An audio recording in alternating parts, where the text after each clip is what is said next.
In the heart of one of the most closely watched cities in occupied Europe, with the secret police hunting everywhere for those who hid from the regime, an extraordinary thing was happening. Thousands of people, hunted by the occupiers, were being hidden, sheltered, and saved right under the noses of the very authorities who sought them. Escaped prisoners of war, persecuted civilians, and others in danger were being concealed in a vast and secret network, fed and clothed and kept safe, in apartments and religious houses and hiding places scattered throughout the city. And at the center of this remarkable network, organizing it, driving it, risking his life every day to keep it running, was a priest, a man of God who became a master of clandestine operations, who outwitted the secret police again and again, who saved thousands while the enemy searched in vain. This is the story of Hugh O'Flaherty and of how one priest hid thousands right under the SS. This is a story about courage and compassion on an extraordinary scale,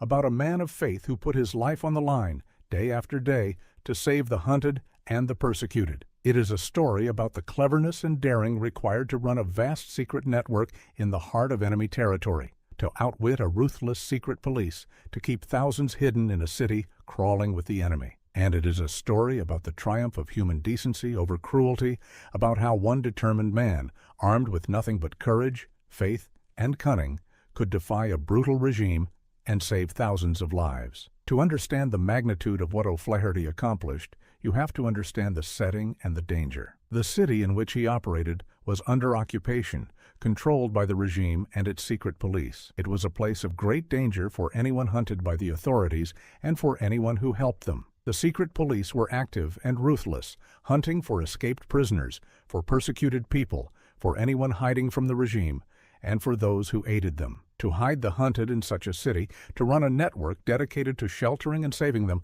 was extraordinarily dangerous, an undertaking that risked discovery, arrest, torture, and death at every turn. It was in this dangerous environment that O'Flaherty built and ran his remarkable network. He was a priest, occupying a position within a religious institution that gave him a certain standing and a degree of protection, though by no means immunity from danger. Moved by compassion for the hunted and the persecuted, and by his moral and religious convictions, he could not stand by while people were hunted and killed. He was determined to help them, to use whatever means and position he had to shelter and save those in danger. And so he became the organizer and driving force of a vast network dedicated to hiding and protecting the hunted. The network that O'Flaherty built was remarkable in its scale and its complexity. It involved hiding large numbers of people, escaped prisoners of war, persecuted civilians, and others in danger, in a variety of hiding places throughout the city. Apartments, religious houses,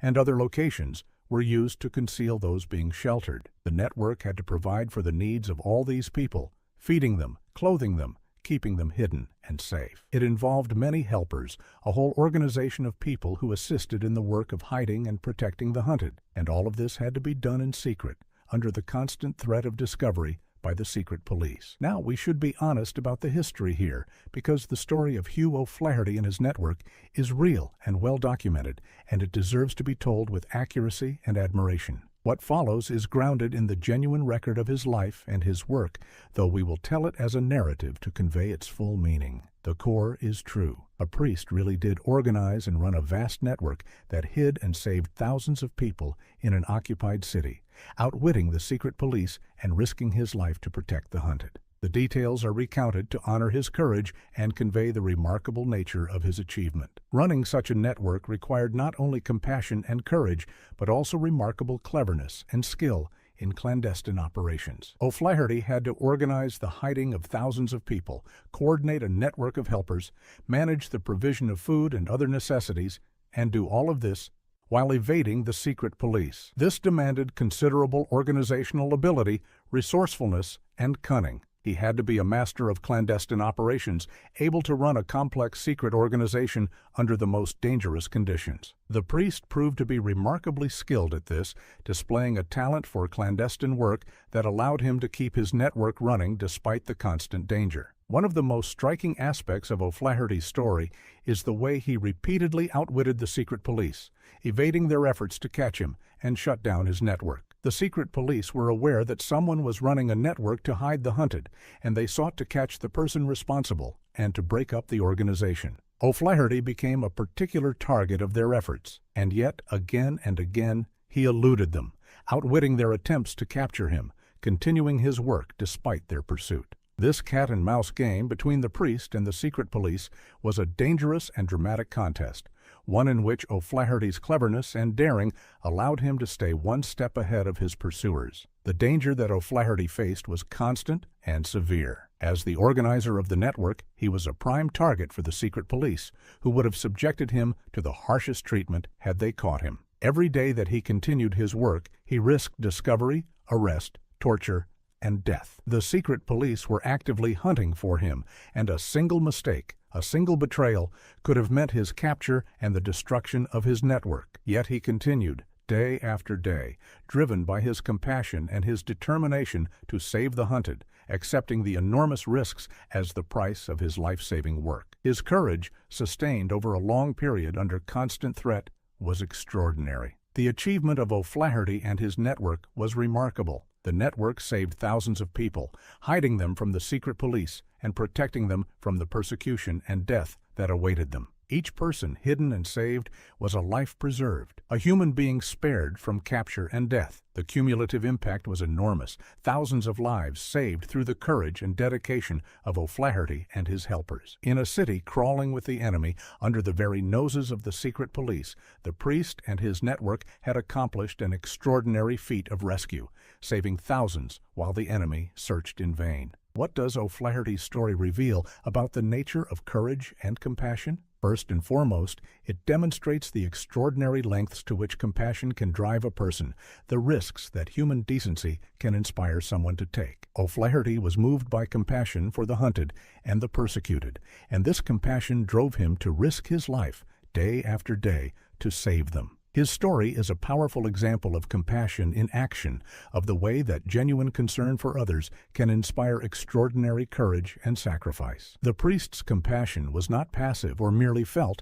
but active and demanding, driving him to take enormous risks in the service of those in danger. The story also illustrates the power of one determined individual to make an enormous difference, to save many lives through courage and dedication. O'Flaherty was one man, but through his determination, his organizational skill, and his willingness to risk everything, he was able to organize the saving of thousands. His story demonstrates the immense impact that a single dedicated individual can have, the way that one person's courage and determination can ripple out to save many. It is a powerful reminder that individuals are not powerless in the face of evil, that one determined person can accomplish extraordinary things in the service of good. Consider, too, what O'Flaherty's story reveals about the role of faith and moral conviction in inspiring courageous action. O'Flaherty was a priest, and his faith and moral convictions were central to his motivation.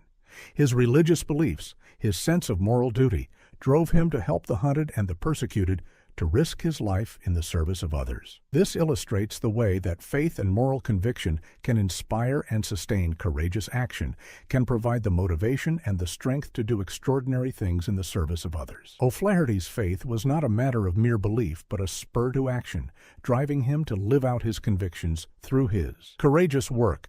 There is a profound lesson here about the importance of acting on one's convictions, of not merely holding beliefs, but living them out through action. O'Flaherty did not merely believe in compassion and the duty to help others. He acted on these beliefs, putting his life on the line to save the hunted. This illustrates the importance of translating conviction into action, of not merely holding moral beliefs, but living them out, even at great cost. O'Flaherty's story is a powerful example of conviction translated into action, of a man who lived out his moral and religious beliefs through courageous and life-saving work. It is worth reflecting on the cleverness and resourcefulness that O'Flaherty's work required, the practical skills that complemented his courage and compassion. Running a vast secret network, coordinating helpers, evading the secret police, all required considerable practical ability, organizational skill, and cunning. O'Flaherty was not only compassionate and courageous, but also clever and resourceful, able to manage the complex and dangerous work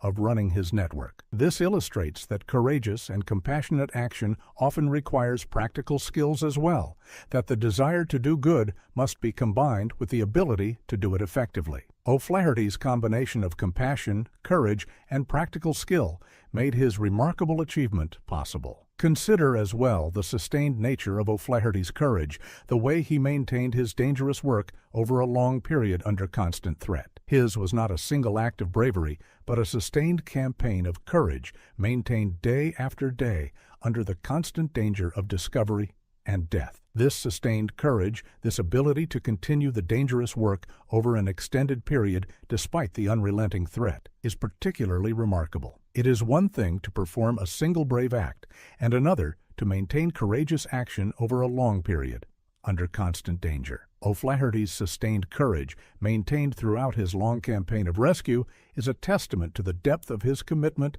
and the strength of his resolve. The story of Hugh O'Flaherty stands as a powerful testament to courage and compassion on an extraordinary scale, to the ability of one determined individual to defy a brutal regime and save thousands of lives. It demonstrates the lengths to which compassion can drive a person, the power of one individual to make an enormous difference, and the role of faith and conviction in inspiring courageous action. And it stands as an inspiring example of the triumph of human decency over cruelty, of how one priest, armed with courage, faith, and cunning, could hide thousands right under the noses of the secret police and save them from death. His story is a reminder of the extraordinary good that one courageous person can accomplish. By the end of the war, Hugh O'Flaherty had saved thousands of lives through his remarkable network, his courage and cunning having allowed him to hide and protect the hunted in the heart of an occupied city. His story of a priest who became a master of clandestine operations, who outwitted the secret police again and again, who risked his life every day to save the persecuted, stood as a testament to courage and compassion of the highest order. He had defied a brutal regime, saved thousands while the enemy searched in vain, and his achievement stood as an inspiring example of the power of one determined individual to do extraordinary good. So remember Hugh O'Flaherty, the priest who hid thousands right under the SS. Remember the danger of the city in which he worked, controlled by a ruthless secret police hunting for the hunted and those who helped them. Remember the vast network he built and ran, hiding thousands of people in apartments and religious houses, feeding and clothing and protecting them. Remember how he repeatedly outwitted the secret police, eluding their efforts to catch him, continuing his work despite their relentless pursuit. And remember the profound truths his story reveals about the extraordinary lengths to which compassion can drive a person, about the power of one determined individual to save many, and about the triumph of human decency over cruelty embodied in a priest who risked everything to hide thousands of the hunted and save them from death.